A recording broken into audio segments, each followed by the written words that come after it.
আজ কি কি হবে বুড়িমা? কেন? ডাল, ভাত, পটল ভাজা, বড়ি দিয়ে লাউ আর মুড়ো ঘন্ট, চাটনি, পাঁপড়। মুড়ো ঘন্ট করবে? সে তো অনেক হ্যাপা। হো খ্যাপা, তুই জোগাড় শুরু কর, সব আমিই ব্যবস্থা করে দেব। সত্যি বুড়িমা, তুমি পারো বটে। খদ্দেরদের তুমি যেমন যত্নে খাওয়াও, তারা যেন তোমার বাড়ির লোক। সে কথা তুই ঠিকই বলেছিস, এরা তো আমার বাড়ির লোকই। ওই যে ছেলেটা ব্যাংকে কাজ করে, বাড়ি তো শহরে, রোজ সাত সকালে বাড়ি থেকে রওনা দেয়, আবার বাড়ি ফিরতেও অনেক রাত।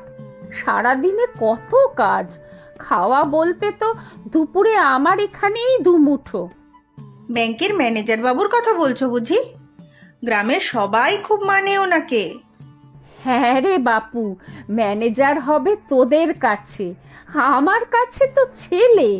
জানিস, একবার ওর মা এসেছিল, আমারই মতো পোড়া কপালি বিধবা, দুটো হাত জুড়ে বলে গিয়েছিল, দিদি ছেলেটাকে একটু দেখো, বড়ই পেটরোগা ছেলে।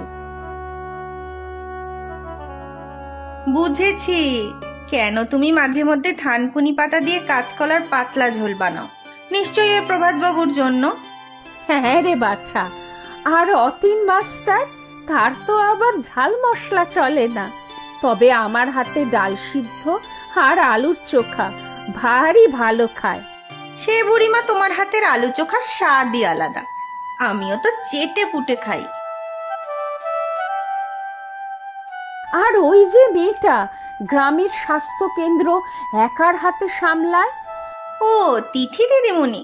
আরে হ্যাঁ, তার তো নিজেরই রক্তে দোষ, কি যেন হিমোগ্লোবিন না কি কম। এই যা, ভুলেই গিয়েছিলাম। ও লক্ষ্মী, ঝুড়ির মধ্যে দেখ তো, কুলেখাড়া শাক আছে, একটু বেছে দে বাছা, ওই মেয়েটাকে সেদ্ধ করে রস খাওয়াতে হবে। তুমি কি হোটেল চালাচ্ছ নাকি সবার রোগের চিকিৎসা করছো শুনি? তুই চুপ কর পোড়ামুখী, সবার যদি একটু উপকার করতে পারি তাতে মন্দ কি? আমার আর নিজের কে আছে শুনি? ও, আমরা বুঝি কেউ না তোমার? আমি, ঘটি আর নিতাই কাকা। সে কি আমি বলেছি নাকি? তোরা তো সবাই আমার আপন। সত্যি বুড়িমা, তুমি না থাকলে আমরা তো ভেসেই যেতাম। বাড়িতে অসুস্থ বাবা, তোমার এখানে কাজ করেই তো বাবার চিকিৎসা আর সংসার চালাচ্ছি বলো। সে তুই তো আর কম খাটিস না, এতজনের এত রান্না তুই আর আমি তো সামলাচ্ছি, আর নিতাই তো বাজার করা, খদ্দের সামলানো সব করছে।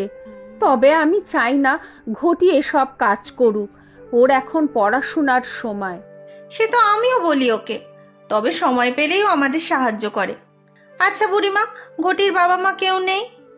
জানি না বাপু, খুব ছোট যখন ছিল তখনই কেউ আমার হোটেলের সামনে ছেড়ে গিয়েছিল, তখন তোদের কর্তামশাই বেঁচে, থানা পুলিশ কত কিছু করলেন, কোনো খবর পেলাম না, তখন থেকেই ও এখানে। এই যে মাসিমা, বাজার নিয়ে এসেছি। মাথা এনেছিস তো? হ্যাঁ গো হ্যাঁ, বড় বড় মাথা পেয়েছি, আর আজকে ফুলকপি সস্তাতেই পেলাম, নিয়ে এসেছি কালকের জন্য।